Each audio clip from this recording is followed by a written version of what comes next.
Good evening, everyone, and welcome to today's CRPOA's Off the Record podcast interview featuring retired officer or reserve officer Matt Harden. He's a distinguished figure in the law enforcement training community, and I am Dom Gamboa, your host and current president for the CRPOA. We are thrilled to have Matt here with us, along with my co-host, CRPOA Board of Director, the famous Jeff Knockett. Oh, I got Um, emotion. and a special welcome to all the CRPOA members and enthusiasts joining us online. We look forward to a meaningful discussion, diving into Matt's experiences and perspectives that he brings to the conversation. Matt, thank you for being here, and all our participants. Let's begin with this insightful dialogue. Hey, Matt, tell us a little bit about yourself and the training juncture that you're in today.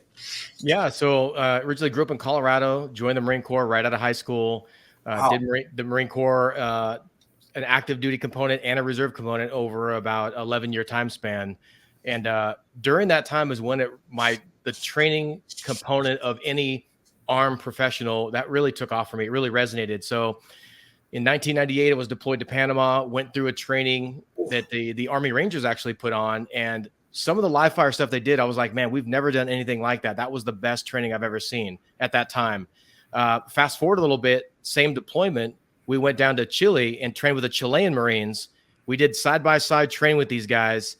And I saw a huge distinction between U.S. Marines and Chilean Marines, and it was all training-based. And that's really where the training stuff really took off for me.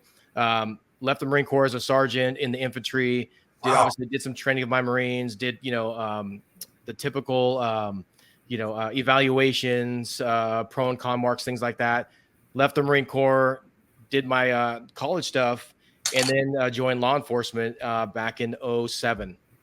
And then from there, like everyone else did, patrol for a long time, got onto a SWAT team, became a firearms instructor very early on. Went on to do plainclothes narcotics investigations, FTO, and then ultimately supervised my firearms training program for about 6 years. So I really dove in heavily into the training side, and that really is where it led me to today. So, yeah. That's really awesome. And so now, as Don mentioned, you're continuing on with your law enforcement as a reserve officer too. Yeah, that's right. So just about a year ago, I went from active to a reserve component. I'm now running my training company full-time, OpTempo Training Group. We've been doing that for about 7 years. That was a turning point too, because there's just things I saw out in the law enforcement community where guys were not getting training on certain aspects that I really wanted to bring in there. Things along in the nature of plainclothes surveillance for narc teams, for instance, ballistic shield work, low light work, things that just were kind of left to the wayside, or they're like, hey, you'll just figure it out when you get to that unit. I wanted to bring formalized training to guys so they could be successful and learn from the mistakes we made just figuring it out. That's fantastic. So your course at RPOC is low light operations for patrol. Why don't you tell us a little bit about your course and what are the guys going to see and experience in there? Yeah, so for that one there, what we've developed is, and this one's going to be a pistol kind of only thing, is we talk about handheld white light, weapon mounted white light, and obviously using that stuff on patrol, and talking about, statistics and, the probability of when you're making a car stop, you're not, running a weapon light right out of the gate. You're running a handheld light. What does the transition look like from one to the other? What does it look like having a white light and still going to a, deadly force encounter and not dumping this light? There's a lot of things we've seen. I'm pulling things from like the force science community, pulling things from, other trainings I've been to, and just wrapping it all together from my patrol time, going on to calls and seeing basically like I'm watching how guys are reacting to certain stimulus in a low light setting, and I'm bringing it all together in a training and rolling out so guys can actually benefit from it and use it and apply it on the street, tomorrow, per se. Yeah. It's interesting. I spent a lot of time working night shifts just because working, regular job during the day. And I always considered the night my friend. A lot of people don't really like working at night just because, it's dark and scary and bad guys can hide, but so can you. It works both ways if you play it right. Yeah, there's a lot of things to consider. I mean, being able to make positive IDs on a shoot, no shoot target. That's a huge deal. There's case law on it. There's training that backs this, that if agencies aren't providing certain things, it's really opening up a lot of liability and a lot of officer safety issues. So we want to address all that. We open everyone's eyes. I immediately, in classes like this, I want to identify who are my firearms instructors out in the audience. So I can start to flag things in here that they can go back and they can roll out to their agency, because we want the trainers to be better, not only the students, but I really want to reach the trainers at every agency, because that's how we bring the whole profession up as a whole. Yeah, that makes a lot of sense. And I reflect back on not just LA, because LA actually did some of their calls are actually done at night. If you go to call at night, they actually lower the lights and put it into a low light setting. If you call during the day, nothing they can do about it. But if you go to call at night, they'll actually turn the lights down and have you bring out a flashlight or use a pistol-mounted light. With the sheriff's office I'm in right now, so far I haven't seen any of that. We call during the day out at the range, and so you're triggering a thought for me to go back and talk to my instructors and go, hey, it's dark 12 hours a day out there. You probably ought to think about maybe doing some low light stuff. I know it's going to be a little difficult for watches and whatnot, but not a bad thing to be doing. Yeah, Jeff, you hit it right on the head. And that's the same thing we get when we poll low light students at classes. I always ask the class right out of the gate, who is doing low light training on the regular at your agency? And I get maybe one or two hands. Yeah. And what guys will say is, we'll do a qual once a year in a low light setting. Yeah. So I try to give them ideas on ways to go back and get the time frame so they can do it. So for instance, for our agency, it is now every January or February, it is a low light shooting. It's not qual, it's actual training, tactical training in a low light setting. We pushed the qual to a later time in the year. Wow. So we will always get that low light. And what we'll do is we'll bounce it back and forth between 1 year is going to be a live fire and 1 year will be force on force, simulations, scenario-based stuff, but it's all with low light stuff. Even better. Because your swing shifters and midnight guys, like, come on, those guys are getting in a lot of stuff. If you look at FBI statistics, use of force, deadly force, a lot of that stuff is having a diminished or low light. So we have to address it. I mean, and also there's case law saying if you work in a particular environment, we have to provide the training for that environment. So you wrap that all together, and that's where this comes from. Guys are like, low light, white lights, I shine a light, I shoot my target. It goes way beyond that. So that's really where this course came from. I just want to comment real quick. So I was recently at Alameda Sheriff's firearms instructor course. They spent a whole day towards the evening on low light, no light stuff. And what came out of that were a couple of things, and you just hit it. One was the force option. The use of force type of elements to it, right? If I those weapon mounted lights, if you're using that light like a flashlight and you're now pointing your weapon at someone with that flashlight, that was an issue. Yeah. What was the threat level, all that kind of stuff. And then here's what's interesting, and you can help me with this. Red dots and flashlights. Yes, it's a totally different consideration. So when we're talking irons and a weapon mounted light or handheld light, there's some considerations with the red dot. At what intensity you're running the red dot at? Are you halfway up the spectrum? Are you really bright? Are you really dark? Or do you have a auto adjusting red dot? So that really, in the last 4 years, firearms instructors have to take that in consideration when they're rolling out low light programs. So all this technology has changed in the last few years, but the encounters on the street have stayed the same, which we need to be better at how we're dealing with subjects, suspects, etc. Yeah, the red dot thing is a whole element I hadn't even considered before. Yeah. Geez, that's awesome. And when like all three of us are older now, right? So looking at iron sights now, you're kind of like this and trying to keep or how many of us train with our eyes, both eyes open with the iron sights? Where now when you have a red dot, you're able to do that. So hey, I got a question for you too, Matt, regarding all that. So what are the benefits from your class, or maybe more so, what are the tangible takeaways for a reserve officer taking your class, and perhaps what can they use during that shift that they may be working that same very night? Yeah, so tangible takeaways are going to be obviously the handheld weapon light, or actually the handheld light techniques, and we refine it down to an area we know statistically the guys are using. What type of grip are they using on the light? You know, we kind of remove some of these fancy grips that guys are doing, all these, different attachments to their lights that they're going to like, hey, I'm going to swing the light around and hold this grip. We really show with a lot of case study videos that we're not seeing that in live use of force, deadly force encounters. So we basically distill it down to go, hey, here's what we're seeing statistically. Show me how you hold your light when you walk up to a car, and we go from there, right? So that's the handheld side. Yeah. If you move to the weapon mounted light side, we talk about transitions back and forth. Hey, I didn't check my batteries. It's dead. Now, how do I go to my handheld and vice versa? Malfunctions, reloads. So that's all tangible stuff that guys can either go, hey, I haven't practiced this either ever, or it's been a long time, and they can actually do this all dry, simunitions, dummy rounds. It's all doable without live fire. That's the best part about it. That's really cool. So in class, do you have dummy weapons and lights and whatnot that you bring in, or? Yep. So we'll bring blue guns. We ask guys to bring their handhelds, right? I'll have a couple of handhelds with me, and we'll talk about some different lighting techniques as far as, hey, if you're going to go buy a light, guys see these shiny things at shows or whatever. Oh, it puts out, 2 million lumens. Well, I want them to look at more of how does the light project on a subject? How much light am I getting in one direction? Can I see his buddies on his left and his right with my lighting system? Nice. Or is it very focused to be downrange?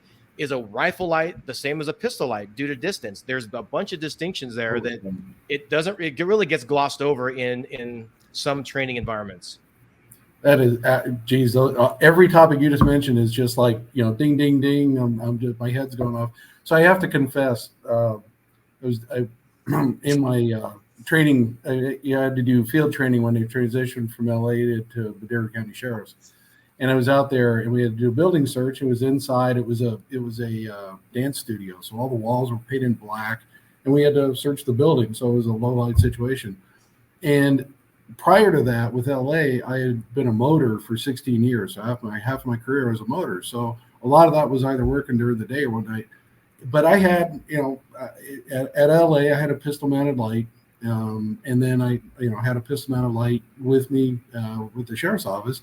But what was really interesting is that I hadn't done any low light work in so long that we go in to do this building search, and I draw my weapon, I draw my flashlight, and I go into the traditional, and I got a freaking light right on my gun. I'm like, what the hell am I doing? Yeah, it's definitely perishable, and we find that guys that don't do any kind of reps or training whatsoever with the lighting systems, once we go to those systems, they lose like 3 notches of ability because they're looking for tools. They're how do I turn this on? And what's this? Oh, I'm all of a sudden getting a strobe function on my light. I didn't want that. I wanted momentary. Yeah. So we kind of walk through all those things and also things for them to look at if they were to purchase something or if they're getting a choice from their agency. What is it going to be best for them based on maybe their assignment, or their holster or their what duty weapon they have? All those things we kind of talk about. That's great. So you'll actually make some recommendations for equipment and the kinds of things that they should be looking for. Absolutely, man. Over the years, we've been lucky enough to try a bunch of different lights from different companies that have reached out to us. And everything I ran on patrol, I was like, okay, if you say this light is so good, let me try it on patrol, see what the reach looks like, see what the throw looks like. Wow. Battery life, can I charge it? Is it only rechargeable? Is it dual batteries? In case you forgot, can I throw in something in my duty bag? So there's a lot of things we've looked at over the years that I'd like to help guys at least get a couple notches ahead versus starting from like, hey, what do I even look for? Yeah. Hey, by the way, I'll put it out there to the members that actually one of our vendors is donating a Streamlight. And I don't know the exact model number off the top of my head, but donating a Streamlight for the raffle. So perfect timing. There you get your ticket in. Maybe you end up with a Streamlight. Hopefully it meets Matt's spec. Yeah. Matt, do you know? So when I was at that Alameda County Sheriff's firearms course, there was a guy there by the name of Keith Garcia. Does that ring a bell? Yeah, I think he was a instructor out there way back when. I think he's also a competitive shooter, if I'm not mistaken. That's him. And what he talked about was dry repetitions. Yes. And how important they are to maintain that skill set, to which you said, and I agree with you, 10,000%. They're perishable, right? So, a lot of times we don't have access to a range, And what's your recommendation to implement low light techniques during daytime or practice without the range? Yeah, so that's a great question. So I'll give you two. So one I used to do when I was in plainclothes narcs, I worked in a small 5-man office. I would go in, and before, like 10 minutes early, I'd set a timer on my phone for 3 minutes, and I would do dry work with either a cert gun or a sim gun that was empty, and just do dry reps with a target I had pasted on the wall. Wow. And I can also include the light work with that. So that's one way. Currently, what I'll do is when I'm working out in my garage with my gym setup, I'll have 3 stations set up, different exercises, whatever they may be. Well, the 4th station is some kind of gun work. And recently it's been more low light stuff. So I have multiple targets on the wall. The 30-second timer goes off. When I get to that station, I'm picking up my cert gun, picking up my light, and now I'm working it with either a malfunction, a magazine exchange, whatever it may be, all with white light and all in a safe environment. And that costs you nothing. It's just 3 minutes of your time, maybe in one rep, or adding it to your workout if you've got a place to do it. That's bad. Dude, you're intense. That's so badass. Jeff, do you have any other comments? Otherwise, I'm going to start, doing my thing with. Matt, I look forward to meeting you. Sign me up. This is important stuff. We sounds like awesome content. Look forward to sitting in a course. Awesome, yeah. Jeff. Yeah, I appreciate you guys having me on. And, I ultimately really like to reach the instructors, because they're the ones that get to go back. Like I said previously, they go back to their agency and they have a good effect on the training culture, what the guys and gals receive on a range day or the limited time they do have. So I really am trying to share stuff I've kind of cultivated over the years. I've been lucky enough to train with, police from Israel, from the Netherlands, from Austria. I kind of put all that together, bring it back, mix it with what we're doing here in the States, and see if I can take some nuggets from them and share it with other instructors. That's really my goal these days, is to reach the instructors. Oh yeah. Hey, Matt, Matt is the co-founder of OpTempo Training. Is there, if our members or anybody, an enthusiast wants to get a hold of you, is there any email addresses or anything that you want to put out there? Yeah, absolutely. So all the social stuff, LinkedIn, Facebook, Instagram, we're at OpTempo Training. And then as far as an email, you can always email us at admin@optempotraining.com. And that will basically, if you go on any of those handles, you'll get to our website with the courses we have coming up. We do quite a bit with state agencies. We are rolling out a ballistic shield program kind of with CHP. We've got that coming up in December. So we just wrapped up one in April. So we're doing a lot of work and trying to spread the word and just bring the whole training community up the best we can. Yeah. OpTempo is a highly regarded training company. Matt is well known. I every time I get a chance to drop his name, or sometimes in my circles of instructors, his name gets dropped by them. So, for those aiming to advance their careers and create a meaningful impact in law enforcement, Matt's wealth of experience and his classes are invaluable. We extend a warm invitation to all law enforcement professionals and enthusiasts to join us at the upcoming RPOC conference, featuring high-end training and instructors just like Matt. And it's located at the Marriott's Los Angeles Burbank Airport Hotel, right across from the Bob Hope Airport. Our classes are thoughtfully selected with practical insights that will transform your approach to law enforcement duties. Seize this opportunity, boost your skills. More importantly, network with the experts and your peers to help shape the future of law enforcement. So for those haven't registered, register now, because I can tell you Matt's class is getting very, very popular, and people are starting to sign up for it. And you don't want to be that last minute guy and all of a sudden you're coming to the registration table trying to get on a wait list for Matt's class. If there's nothing else, Matt, I want to thank you for your time. We are so fortunate and blessed to have you at our conference this year. Appreciate you, brother. Thank you, Dom. Thank you, Jeff. I'm really looking forward to the conference. I'm looking forward to doing this class for you guys, and I appreciate the offer. Thank you. Before I officially sign off, if there's anybody listening that's an instructor or trying to be an instructor, take a look at Matt's company, OpTempo Training Group, and you just can't go wrong. You just cannot go wrong. You can only get better at what you thought you were good at. And I'm a testament to seeing Matt do his magic. Yeah. So, all right. I love the name, Op Tempo. Awesome name. Yeah. Thank you. Yeah, pulled it from a military thing, and guys will ask, hey, like, they're going to join a unit or go to something. Hey, what's the operational tempo of that unit? Oh man, we're getting deployed 3 times a month, or we've got 10 call outs a month. And that just resonated with just the speed of work that we do on the street, whatever unit you're in, it just really resonated. So I appreciate it. And that's kind of where the name came from. Yeah. Awesome. All right. Thank you so much. Thank you guys.